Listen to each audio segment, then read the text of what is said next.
We got, we don't have Rob. We don't have, and Joel called me 2 days ago from British Columbia and said, hey, do you need them for?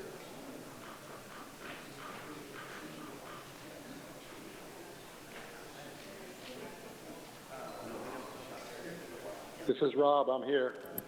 Oh, awesome. Thank you, Rob. We're going to get started in a couple seconds here. Okay, Rob's pick. Okay. All right. So welcome you guys all to the July 16th Grants Pass City Council public meeting. We're going to start tonight with an invocation. Kathleen, do we have somebody for the invocation? Yeah, me. Oh, excellent. Thank you. God of heaven and earth, we just thank you that we can join with the founding fathers in enlisting you to join us. If they thought it was important, we think it's important, Lord, that we join with their prayers and we say, give us the wisdom and discernment needed to make the right decisions for our city, for our county, and for our nation. So we thank you that you're in this with us, and we can always call on your help. So we just thank you for your blessing. Thank you that you love our city. Thank you that we are moving forward this year for breakthrough and prosperity.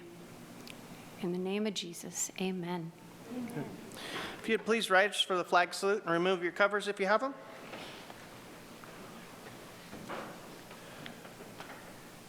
I pledge allegiance to the flag of the United States of America and to the republic for which it stands, one nation, under God, indivisible, with liberty and justice for all. All right, thank you. We're going to go to a quick roll call just to verify that we do have a quorum. Rob, you're online? Is he still online? He is. Okay. Indra? Here. Do we have Rick online? Yes. We have Rick online. Victoria? Here. Seth? Here. Eric? Not present. Joel is absent. We already know that. Kathleen? Here. All right, we have enough people. We can continue. Thank you very much. First on the agenda tonight is a resolution authorizing the city manager to donate a fire truck and miscellaneous fire equipment to, can you say that name? Autlán de Navarro, Mexico, which is our sister city. And I'll give the mic over to Aaron for a quick presentation. Great. Thank you, Mayor, Council. As the Mayor mentioned, this is an opportunity for you to consider a resolution that would authorize the city manager to provide a donation, actually the sale of one of our retiring fire apparatuses for $1 to the city of Autlán, Mexico. As you may recall, they are our sister city, and they were in our community about a month ago or so. They met with the mayor, they met with me, and maybe some of you, and had an opportunity to meet our governing body, do a tour of our community, and they went everywhere, from Crater Lake to Hellgate, etc. So we did receive a notice. Excuse me, you can't. He was trying to prevent me from doing my job as a process server. He's been served. Can you ask this gentleman to exit the building, please? I'm leaving on my own. I don't need an escort. Thank you. You're welcome. Have a good evening. If we can keep some decorum and some quietness in, we can proceed forward. Aaron? Of course, Mayor, never a dull moment in Grants Pass. Obviously. So, keeps you on your toes, right? Nice and nimble. So, getting back to the subject at hand, we have had a written request from the government of Autlán. They, through the conversations, they have expressed one of their largest challenges is public safety, especially with fire, and trying to provide services to their community. They actually have a large community of 70,000 residents, and they're seeking an emergency vehicle to help with their services that they provide their community. With this request, and the letter is in front of you here, on the dais. They mentioned that if we're able to provide a fire apparatus, they will cover all the costs associated with transportation and getting it across the border and taking care of all the licenses and fees. As we mentioned, Autlán is an active sister city with the city of Grants Pass. The connection, which is really interesting, I really didn't know the detail of that until they came here and told us about it. It's a hummingbird. Hummingbird at least twice a year goes up and back from there all the way to here. And so that's the connection, is these little hummingbirds that we have come to from their region to our region and then back again. The donation does support cultural, educational, tourism, and commercial and public safety cooperation, and aligns with the spirit of a sister city program. We do happen to have, upon this request, 2 fire apparatuses that we will be retiring. We're retiring those, and it's a planned retirement because we have purchased 2 new ones. We have one right now, and we've got one waiting, I think, somewhere in Eugene or north of us to come in. So we've had those on order for 2 years, and we're getting those in, which means we're going to phase out 2 of our older service vehicles. Staff has reviewed those 2 that we'll be looking at retiring and has identified one that would be appropriate for City Council to consider the donation to Autlán. It is a retired fire apparatus. We looked at what the value of that fire apparatus is when we go and usually retire these. They go to a Gov's auction, and we try to auction those off. This particular fire apparatus that we have has approximately 14,000 hours, which is on the high side. It is a 2008, I believe. Yep. And just to take a look at auction prices, I had the fire department take a look at that. It looks like at an auction they'd range around $10,000 to $15,000. There's some examples there on the screen of current and past auction prices that other communities, the 2008 and 2005 examples are just current auction prices from other vehicles that somewhat match ours, and the 2000 Pierce was one that we auctioned off in 2024 for $10,000. The donation rationale, it is a strong alignment with Sister City goals. It supports a community with significant public safety needs. It advances the goodwill and emergency response capacity and shared values, and it does provide a minimal fiscal impact if the City Council decides to do so. Your call to action is at your discretion. The cost implication, give or take, maybe $12,000. Alternatives, approve the resolution with modifications, or take no action, and there's a potential motion there. And I'm open to any questions. Thank you, Aaron. Bring it back to council for any questions. Victoria, you got any questions? Kathleen? Seth? Indra? Eric? Nope. Rick, do you have any questions? No. Rob, do you have any questions? Rob, press *6 to unmute yourself.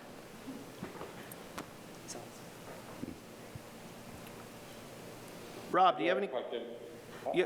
I do have a question. When we discussed this in agenda setting, I brought up the possibility or the concept of donating to some small city in Oregon, and I'm just wondering, do we ever get requests from small Oregon cities for this type of donation or this type of help?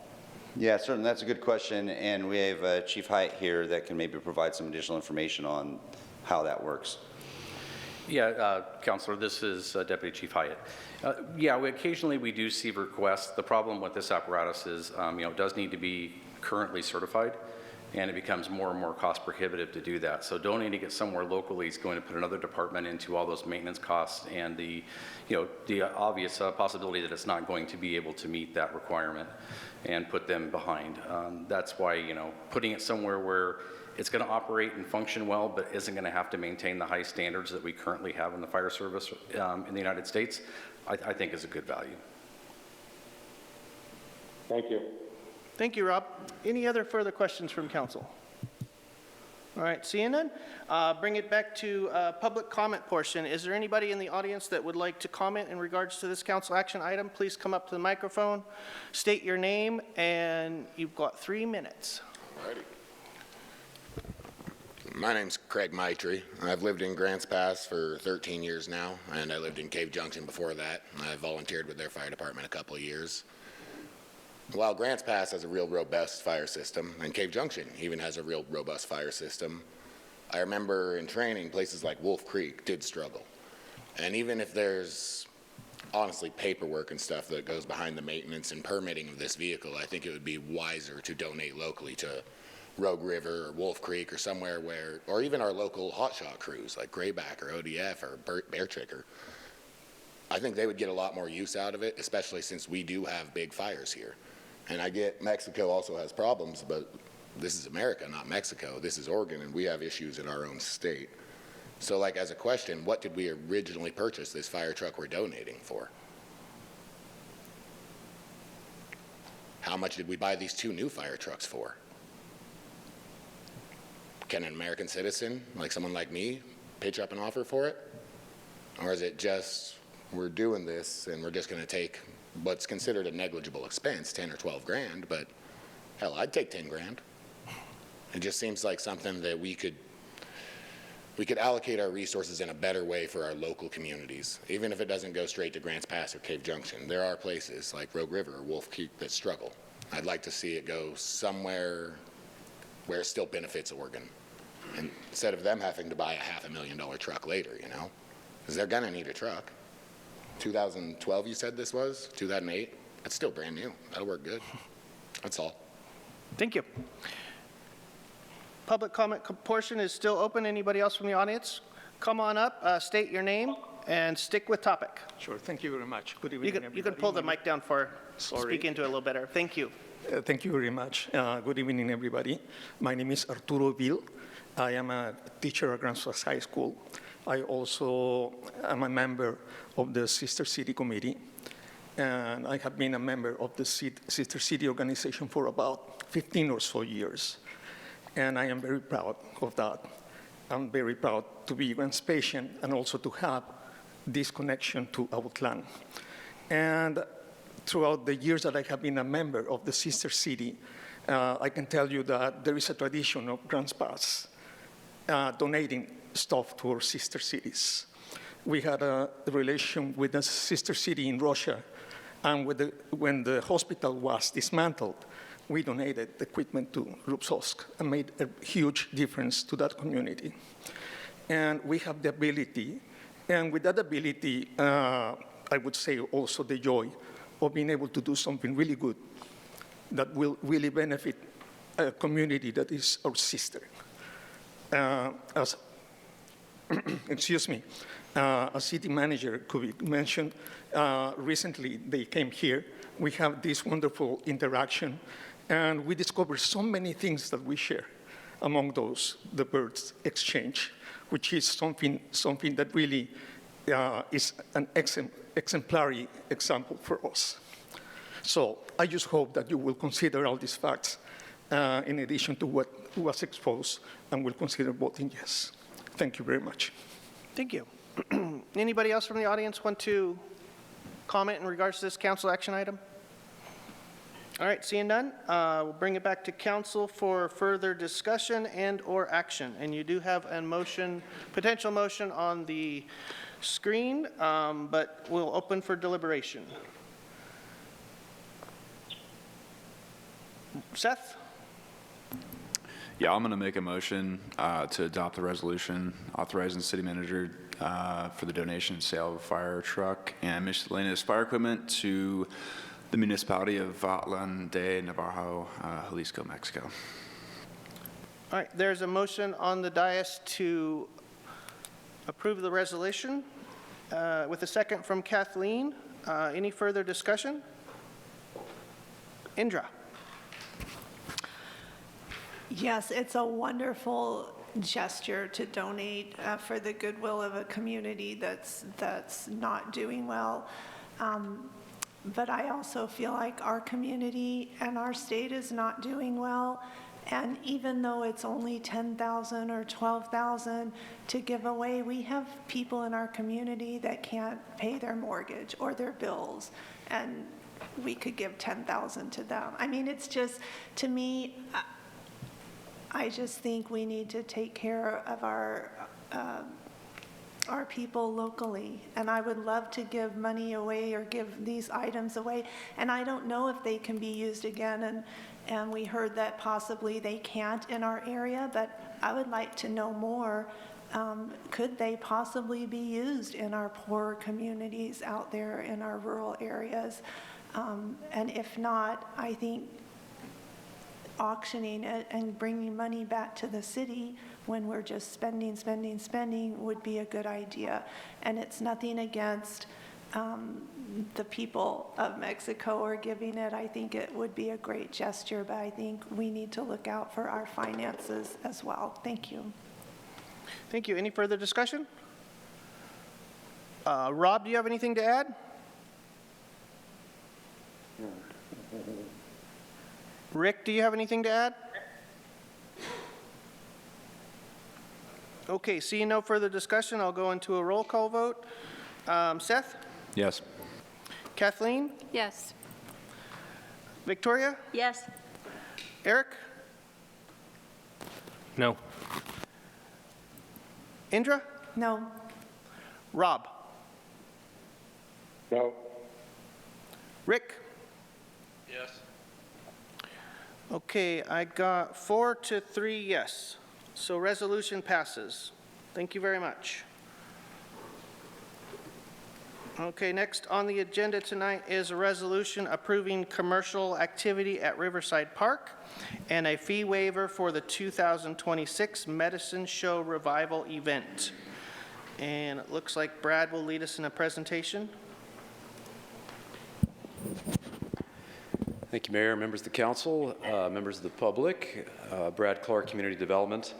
This is your second request for this activity in Riverside Park. This was their first year was last year. It's called the Medicine Show Revival, and they are proposing a commercial activity and a fee grant waiver for their 2026 Medicine Show Revival event. As outlined in the application form, they have a number of different things at the event. They have music and educational workshops. There's retail. There are food vendors. The event itself is free. They are estimating on their application, I think, about 150 attendees. Municipal Code 6.46, commercial activity in parks. This is where it requires the commercial activity permit to come before the council. There are the fees that are listed totaling $295.50, and they are asking for a 100% waiver of that amount. A few event details that Banjo Youngblood, who is the applicant, put into their application. It's family friendly, about 150 folks, live music, no alcohol. So here's a layout of this east end of Riverside Park that they're proposing to use. So here's the new half shell on the softball ball field, and then Vista is just off to the right here. So they're proposing basically to use the same field area that is used during Boatnik for their event, with a few other activities happening in the parking lot. As mentioned, cost is $295.50. So if you approve a fee waiver entirely, that money would be waived and not come to the city parks. Call to action is tonight. Their event is proposed for next month. The alternatives are there. You can approve the request with all or part of the fees. You could deny the request, and there's a potential motion for you. Thank you, Brad. Do we have the applicant present if there's questions? I don't think we have a representative tonight. Okay, thank you, sir. Bring it back to council for questions. Rob, do you have any questions? Rob, press *6 again on your phone.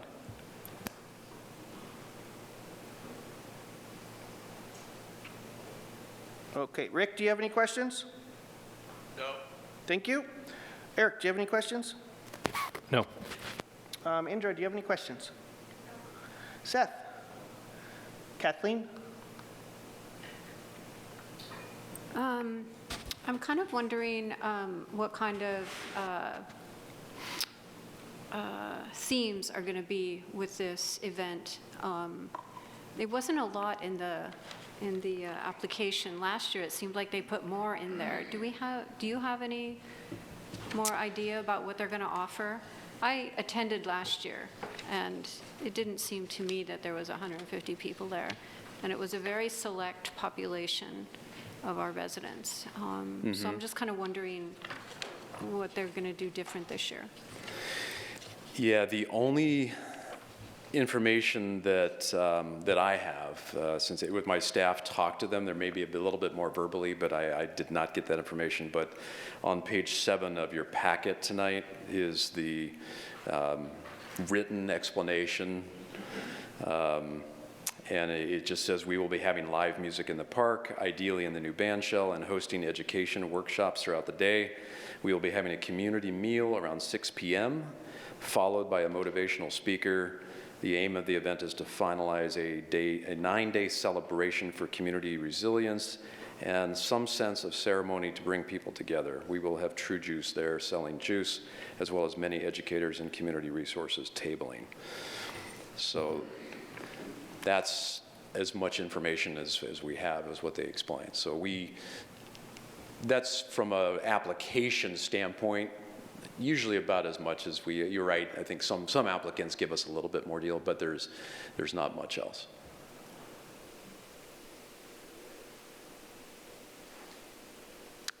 Any further questions? Victoria, do you got any questions? Further questions? Indra? Did we grant a waiver last year? I don't remember. Yes. Thank you. Any further questions? Kathleen? I'm just noticing that it says live animals. Do we have any idea what that is? I do not. Art exhibit, live animals concert, performance athletic.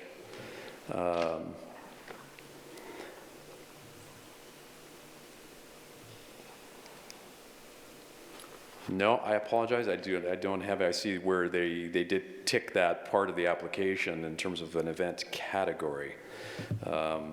So obviously, any municipal code has to be complied with the event, regardless of whether you approve this or not tonight. We do enforce that, and there are various rules on equestrians and other things that could damage the sod and things like that. But I'm not aware of any others, unless the chief is, in terms of other types of animals that may or may not be permitted, but they would have to follow the Muni code. Okay. Council have any other questions? All right, seeing none, thank you very much, Brad. And at this time, we'll open it up for public comment in regards to this council action item. If anybody from the public wants to weigh in on before the council makes a decision on this, now's the time. Seeing none, I'll bring it back to council for further discussion and/or action. Indra? Yes, I think since it's so easy to give other people's money away, but when we waive these fees to the parks, we're giving our taxpayer dollars away that people pay to the city, because it's not free to run these events. They use electricity, there's park cleanup, and so a lot of these are coming forward to ask for fee waivers, and we're just, I don't think we can just give them every time, and especially when they're having vendors that are paying them to be there, so they're actually making some money, probably not a lot, but some off of it. and someone who doesn't even go to the event is paying for that, and I don't think that's right.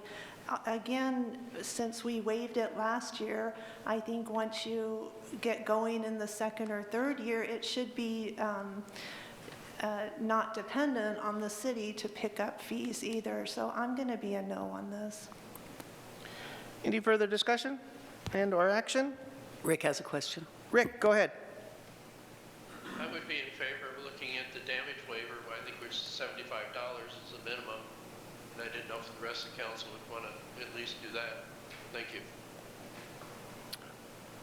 Rob, did you have any discussion points?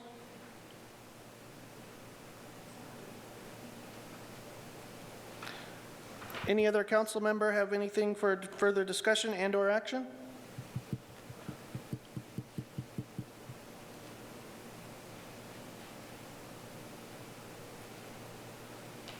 So at this time, if nobody wants to further discuss or make a potential motion. Oh, sorry, Indra, go ahead. Yes, I'll make a motion to deny both requests. Okay, so there's a motion. Wait. Tell me what the two requests are. Is one just to have the activity and one is for the Correct. waiver? Okay, sorry. I would make a motion to allow them to have the commercial activity in the park, but to not to deny waiving the fee. Okay, so there's a potential motion on the dais to approve the activity in the park, but not waiver or deny the waiver request and ask for full fees for the use of the park. Is there a second?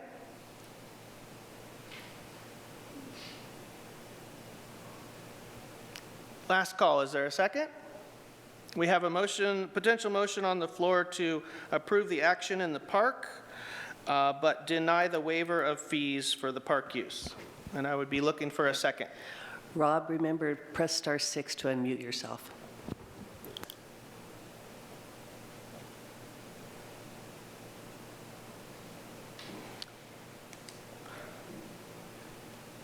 Can you hear me, Rob?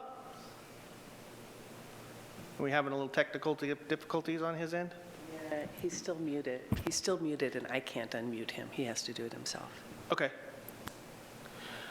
All right, Rob, if you do, I know we're having technical difficulties, maybe text in Karen or give us a call, see if you need to weigh in. Seth? Or would you make a friendly amendment? I mean, I would agree with Rick. We could require the damage waiver or the damage? And then waive the remainder? So I don't know. It's a question for you. No, I won't accept that. Okay, last call. We have a potential motion on the dais to approve the commercial activity within the Riverside Park, but not waive or deny the waiver of the park fees in full. I'll be looking for a second. This is the last call, and if I don't get a second, the motion will die. Okay, I do not get a second for your motion, so the motion dies. I will bring it back to the council for further discussion and/or action. Seth?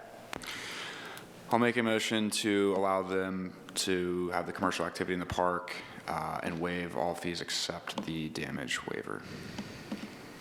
Okay, so there's a potential motion on the dais to approve commercial activities at the Riverside Park and to approve the waiver of fees excluding the park deposit or security deposit, however you distinguish that. Be looking for a second to that potential motion. Kathleen? This is Rick. Rick, go ahead. I'll second it if nobody else has. Okay. Okay, we have a second for that potential motion. So the motion is to approve the commercial activity in Riverside Park and to waive the park fees except for the security cleanup deposit. Any further discussion? Indra? I have a question. On that security cleanup deposit, if it's cleaned up, they get that all back, right? Correct. So, okay, so basically they're getting the full amount back. Yep. Okay. But it ensures the fact that they actually do clean up and they don't walk away with and leave the responsibility up to our staff. Any further discussion? Okay, seeing none, I'll go into a roll call vote. This motion is to approve the activity in the Riverside Park and to approve the fee waiver except for the security cleanup deposit. Seth, how do you vote? Yes. Kathleen, how do you vote? Yes. Victoria? Yes. Eric? Yes. Indra? No. Rick? Yes. Rob?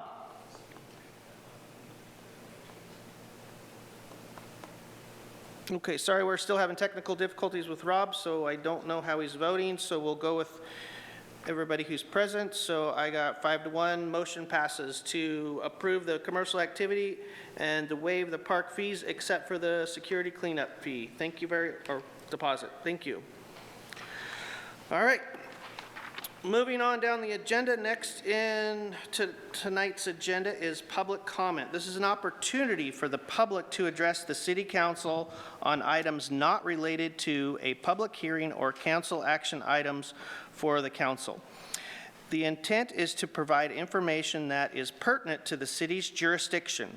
Each speaker will be given 3 minutes to address the council as one body, not two individuals. At the conclusion of public comment, council will have an opportunity to respond. This meeting will proceed in an efficient and courteous manner. Citizens and council members will be allowed to state their positions in an atmosphere free from slander, threats, and other personal attacks.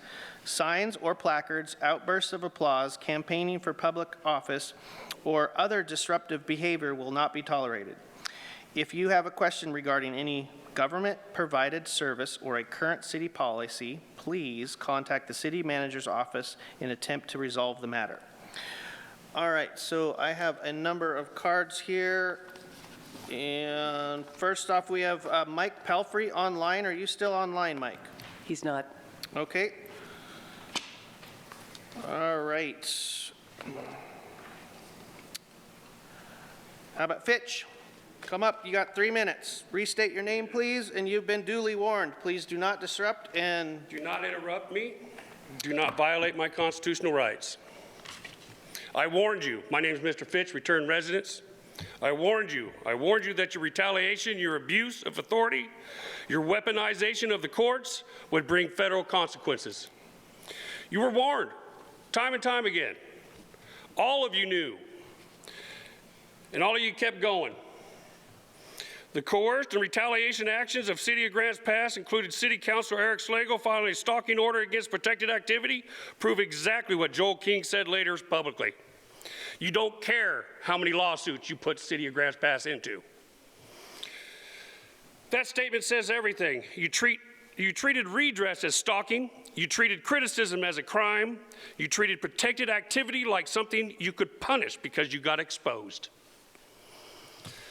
Eric Slagle's stalking order came first. Joel King's public statement came later. But together, don't interrupt me. It's not appropriate for But together, Yeah, they exposed the same truth. You were The warned in city- the very beginning. Please cut his mic. You can be escorted out of the building. You were You can warned in the escort very me now, beginning. and I'll You put it can- on the agenda of the federal court. That is absolutely fine.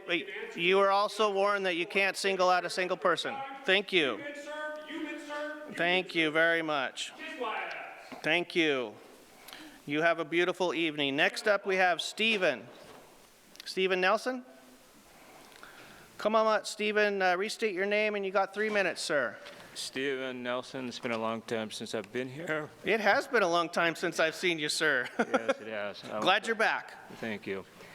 So the city of Grants Pass has a problem with straight pipe motorcycles causing very high noise issues. And it's entirely illegal for straight pipes. Straight pipes meaning a motorcycle without a muffler. So the damage that can be done to bystanders is hearing loss and a multiple other types of health issues, including heart issues, birth issues, brain issues, and on and on. High levels of noise is a serious issue that needs to be addressed. These people are totally illegal what they're doing. If I were to do a straight pipe on my truck, I could be cited. Why are they allowed to do this? I have a proposal before the city. It would be a 3 strikes and you're out law. The first stop by a police officer is a warning and a period of time to correct the problem.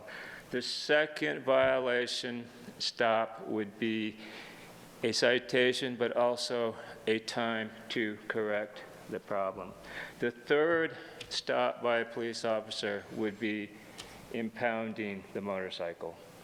I really feel this is not unreasonable. These people are causing a health issue in our city by the very noise that they cause. It's juvenile, asinine behavior, and they should not be allowed to do it. So I'm asking the city to implement a law to prevent this.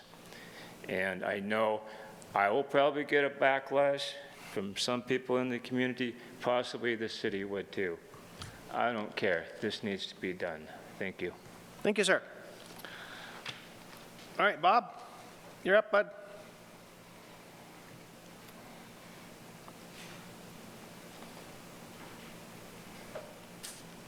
Something simple. Bob McGuire from Lifetime Grants Pass. So what's the regulations on these new e-motorcycles? They're terrible. They're out in the Redwood area. They're all over the place. There are kids riding up and down our subdivision above Albertsons. They're in and out of traffic out Redwood Avenue. They're everywhere. And it's usually the same kids, but even the adults, you know, they're doing 35, 40 miles an hour on them. And there's got to be some kind of new law that's got to be against them damn bikes, because they're cutting behind people or trying to back out of their driveway, and they're on the sidewalks, and so I'm just a lot of complaints, and I'm just bringing it up. So anyway, thanks. Thank you, sir. Byron Robinson.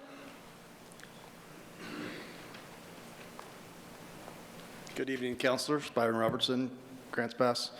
I hate coming there to always voice frustration and complaints, but a couple months ago I had a meeting with Mr. Kubik, and I've had meetings with Mr. Kennedy to voice my frustration over how things and lack of leadership and the inefficiencies that we have to deal with as a business dealing with the city Grants Pass. And it continues. I didn't have enough paper to actually write everything I need to say tonight, and 3 minutes doesn't even come close to covering it. But I'm going to give a quick example.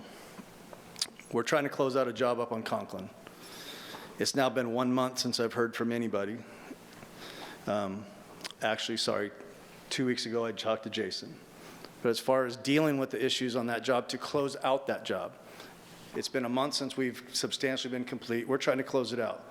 The reason we can't close it out is because a department head, a supervisor, made a decision as a personal preference to install certain manholes in their own preference instead of to the standard. So now we find our manholes are untestable. We have to test them to close out the job. Have not had a resolution. I have an email from June 24th from my engineering tech, Mr. Bates, that says the issue has been passed up the chain. To date, there's been no resolution. Here's where it comes into play. I have a bond on that job. It's close to $2 million. I need to close that bond out to start my warranty period. I need to get that bond off of my books so I can continue to bid other jobs. So in turn, it costs me money. So instead of starting my bond a month or a month and a half ago when we're truly substantially complete, the warranty period won't start until I get this thing, which extends my bond out further than it should be. Costs me money. So it reduces my bonding capacity. I can't potentially bid other jobs. Costs me money. I have 5 other large projects going right now at the same time. If I have to go back and do some corrections on this job, I have to pull people off those jobs. It's going to cost me money on those jobs. So the theme here is the lack of the inefficiency and the lack of decision-making is going to eventually cost me money. And I've brought this up before, and I brought it up to Jason, I brought it up to Mr. Kubik, and I brought it up to anybody that'll listen. The lack of decisions cost me money. Whether it's positive or negative, every day I make a decision. If we make a mistake, we'll fix it. It costs me money. When the city drags their feet, kicks the can down the road continuously, not only on this job, but so many other issues, it costs somebody money. And unfortunately, it's usually us, the taxpayers or the business people that try to work for you and provide projects for you. Thank you. Rika.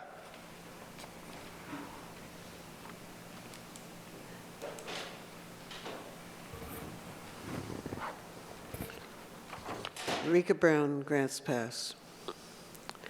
A massive willow still grows. A massive twisty willow still grows next to my pond.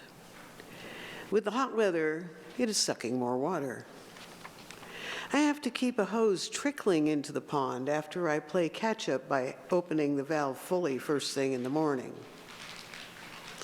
The rest of my yard is being watered by impact sprinklers as needed and misters running in the heat of the afternoon and through the night when it spreads further. Our backyard is well watered. Our front yard has not been watered enough and has to be supplemented. My daughter's family of 4 lives with me. I pay the mortgage, she pays the utilities and the escrow. This month, she began getting worried about paying the city services bill, as our utility bill is now called. She thinks we should cut back on water, but can't think of what to cut. A watered yard with misters is cooler and safer than an unwatered yard. We do a lot of laundry as well. We wash dishes once daily. People shouldn't have to cut back on water's comfort, safety, and hygiene to pay the water and sewer bill. Nor should any other city service be on our utility bill. The only reason they are on it is that so the city can charge whatever it takes to pay the utilities overhead, police and firefighters, streets and sidewalks, while avoiding votes on what used to be called taxes, not fees. We, the people, are tired of this whole package of lies. We are tired of poor and middle classes being unable to use all the water and sewer we need, while the upper classes just pay the bills and use all they want. Our water and sewer plants belong to all citizens, not our administrators. We are angry about unequal pricing of water units and sewer being tied to our winter water use. Sewer needs to go back to all base rates. We need equal unit pricing of real unit costs, not tiered rates if we own a single-family home or fees for living uphill or across the river. We used to have a city where lower classes' yards were not so easily distinguished from upper classes. Our city was beautiful in the 80s. We fear the day that our city burns for lack of irrigation. My house will not burn. Thank you, Rika. All right, that concludes our general public comment portion of the evening. Next we have on our agenda is the consent agenda. Can I get that on the screen? Okay. So consent agenda is on the screen. Can I get somebody to volunteer to read it out loud? Kathleen, thank you very much. I make a motion to, Can you turn your mic on? oh, I did. Oh, couldn't hear you very well. You're too I'm soft-spoken. sorry. Scoot up. There you I make a motion to approve the consent agenda A, resolution authorizing city manager to execute a sole source agreement for water treatment plant chemicals, Camira PAX-XL 19.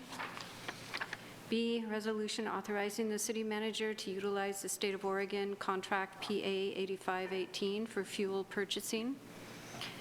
C, motion acknowledging the receipt of the monthly investment report for June 2026. D, motion acknowledging the receipt of the monthly water revenue bonds investment report for June 2026. E, motion approving the minutes of the City Council meeting of June 29th, 2026.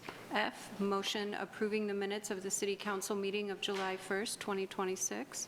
G, motion acknowledging the minutes of the Urban Area Planning Commission meeting of June 10th, 2026.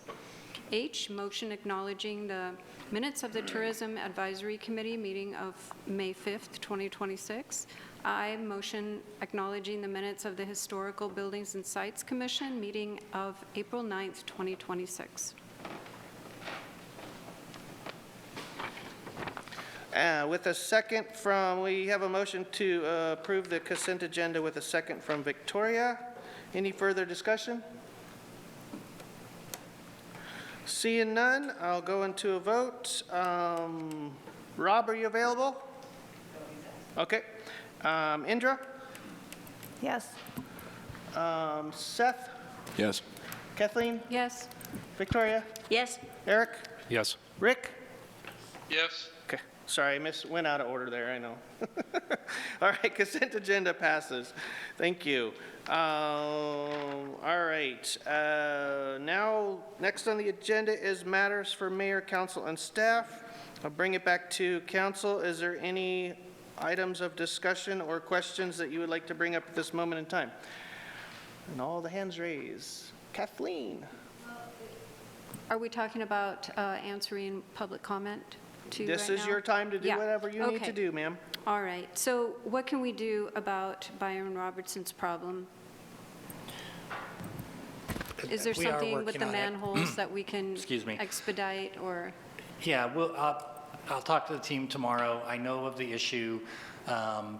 We'll get you a full memo on the project very, very shortly, but we will try to get this project closed out for him. We understand the issue of the bonding. We have turned the issue back to our city engineer to help work out what the actual fix is. The problem is it's unknown where the manholes have failed, and there are multiple locations where he referred to a personal preference. While it is a preference, it is also the standard for all of the city Medford and RVSS. So it is a standard that is legitimate that we did implement on this project. But then also, they were not installed correctly at the top.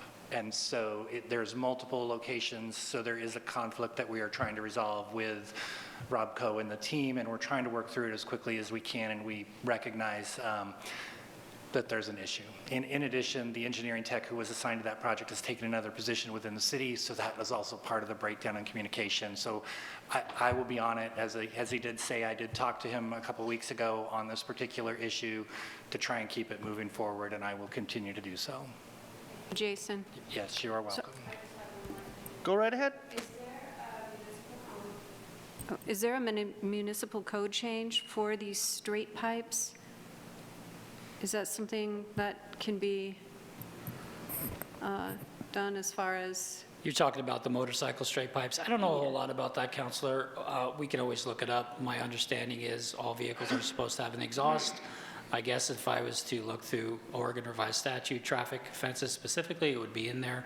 So I could easily do a little bit of research on it. But in fairness, I don't hear a lot going on around town. I know it's a lot of motorcycle riders have loud motorcycles. But specifically to what he's talking about, there's not a muni code that I know of, but I do believe there's an Oregon Revised Statute in place. Okay. Thank you for checking into that. Anything else, Kathleen?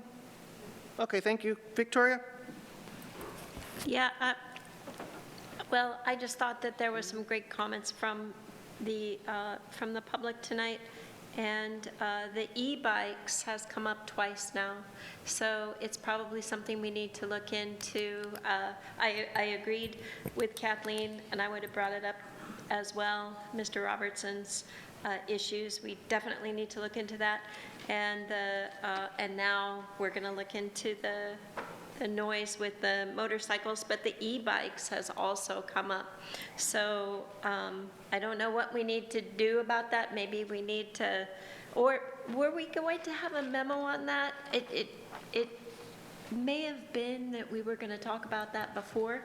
I'm not sure, but if even so, maybe we need to talk about e-bikes and what we can do if they're becoming more and more of a problem. Well, first to see if they are, and it sounds like they are in some neighborhoods. And then the last thing I wanted Rika talking about the water bill. I think she's correct that in many times cities will raise water rates because they can, rather than put a tax levy on the ballot, and which is kind of sad and unfortunate. But I would probably disagree with all the reasons about why that happens. There are lots of state regulations and things that are coming down from the state that make the cost of running a city much more expensive. And so we disagree probably with the cause of the rise in costs, but it is true what Rika is saying about raising water rates to pay for what we need in the city. And so I just wanted to acknowledge that. I don't have an answer for it, but I believe that it's true, and it's something that, you know, there's going to come a tipping point for all of these things. And people do have pretty high water rates, and it's not that ours are more than other people's, or that we're wrong to charge for water or anything like that, but it is an issue. Taxation is an issue, and it has to be looked at statewide, in my opinion. So I just wanted to acknowledge that, but I just wanted to thank, you know, some really great comments from the public tonight. Thanks for bringing those to our attention. Thank you. All right, any other counselor? Seth? Anything? Indra?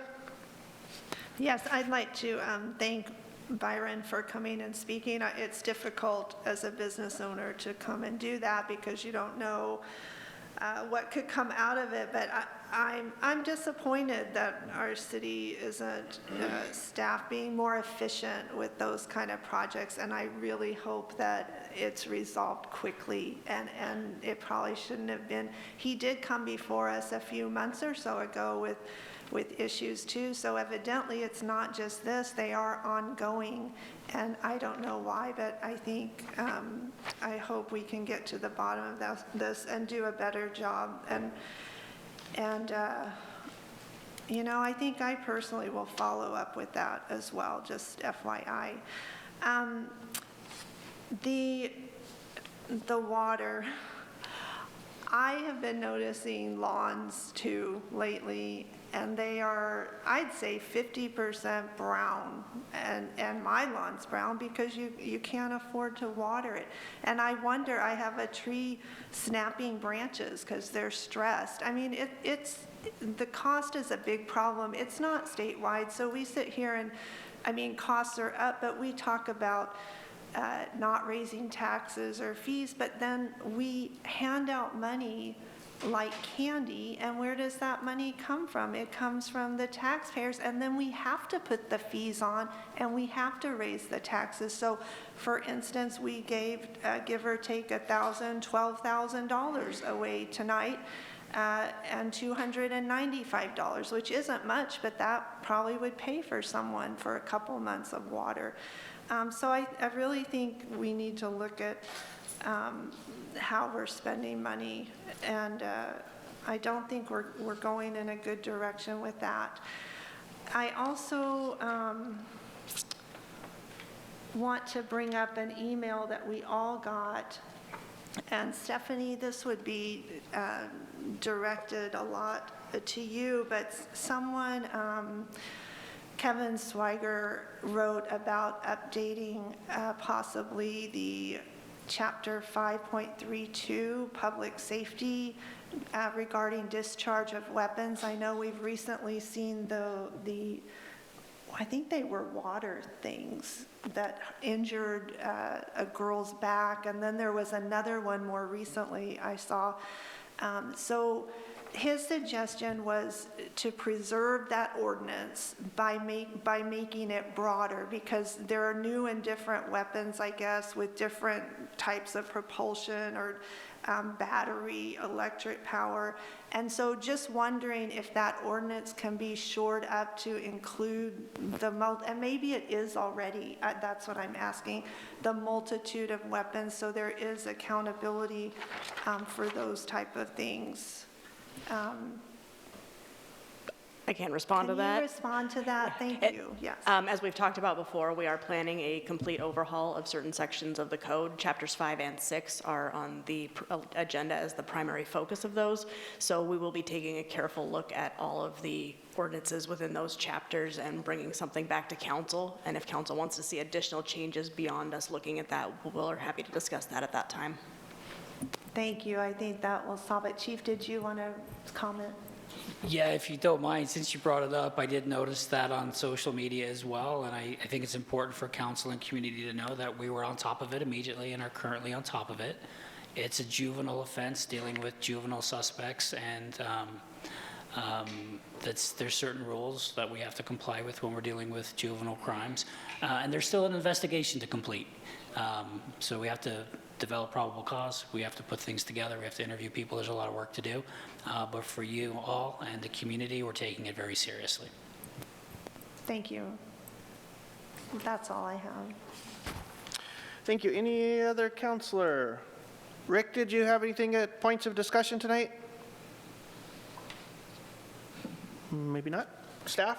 Yeah, I just want to mention, with regards to some of Byron's comments, both Jason and I have talked to him, and we are diligent in trying to provide great customer service to all of our community, both internally and externally. Projects, whether it be a sewer line or whether it be a major street overhaul, are extremely complicated and complex in nature. And I'm looking forward to providing you with some additional information that gives you the whole picture on the project and the complications and the struggles that we've had throughout that process. We can always do better, and we're always looking at doing better. Jason and I and the whole crew, all of the X team, we talk about how we can be the best we can. We serve hundreds of people, hundreds of contractors on a weekly, monthly basis, and we try to make sure that we're expediting their projects in the most efficient and effective way possible. And so I just needed to make sure I stated that about staff. Thank you. I appreciate your comments and Jason's earlier too. And I know it's nothing nefarious or underhanded, so thank you. Brad? Thank you, Mayor. The council may know that there was about a month ago, we kicked off with ODOT a joint plan to study the 199 corridor between essentially 99 and 199, right there in front of Weimar, all the way down to Dow, and including Redwood Avenue. So it's Wade and I are on the advisory committee. This is about a year-long process. There was one kickoff meeting that happened about a month ago. There's a consulting firm called Kittleson that is hired to kind of lead this project. It's basically looking at congestion, other kinds of issues along that corridor. It is known to have higher rates of accidents. There was some other studies that started going way back, and Wade can talk more eloquently about this than myself, but the point is that they are looking for this committee, which is going to meet 6 times over the next year. Starting next week will be the first meeting, an advisory committee meeting, and it will meet then in September, and then again 3 times next year in 2027. So they are looking to have a city councilor, if there is one willing to be on this advisory committee to participate. So we're asking if there's anyone to volunteer that would be willing to do that. What's the committee called? It is, well, the whole project is called the US 199 and Redwood Avenue Plan, and this is the advisory committee for that.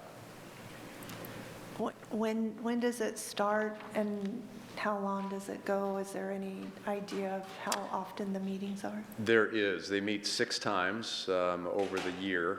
The first meeting is next week, July 21, from 1 to 3.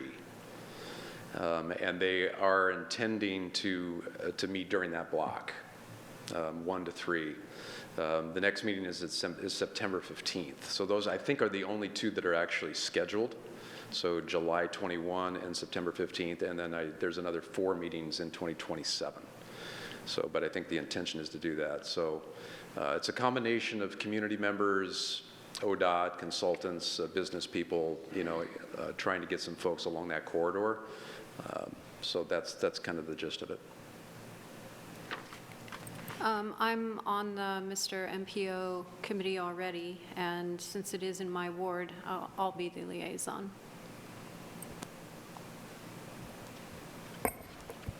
Thank you. Perfect, thank you. Any best? Chief? Hey, Mayor and Council, just to close out maybe a response that wasn't received regarding e-bikes. Thank you to Mr. McGuire for bringing that up. I don't disagree. It's forever changing with e-bikes and bicycles in general.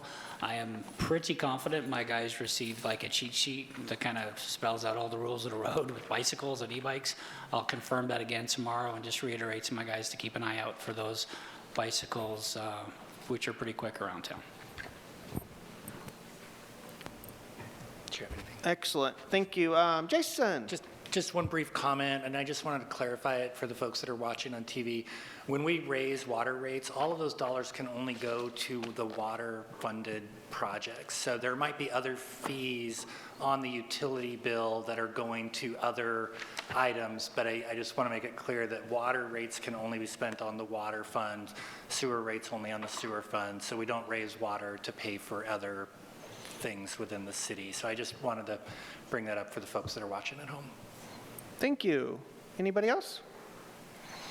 All right, seeing nothing, we do not have an executive meeting noticed or planned, so that brings us to the end of our agenda, and I would be looking to council for a motion to adjourn. Victoria? I do motion to adjourn. Thank you. Second from Seth. All in favor, say yay, let's go home. All right, thank you very much. Thank you for your participation tonight, everybody in the audience.